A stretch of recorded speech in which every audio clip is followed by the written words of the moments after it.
Dhansura Modasa highway પર રહિયોલ પાસે truck અને ઇકો કાર વચ્ચે અકસ્માતની ઘટના સામે આવી છે।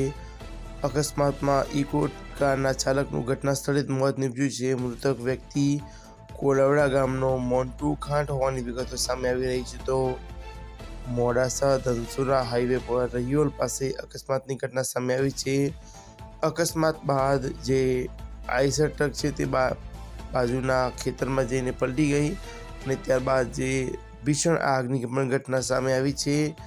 બનાવને લઈને મોડાસા ફાયર વિભાગની ટીમ ઘટના સ્થળે છે અને ફાયર વિભાગ દ્વારા જે આગ ઉપર કાબૂ મેળવી લેવામાં આવ્યો છે। બનાવને લઈને ફાયર વિભાગ 108 અને ધનસુરા પીઆઈ સહિતનો જે કાફલો છે તે ઘટના સ્થળે છે।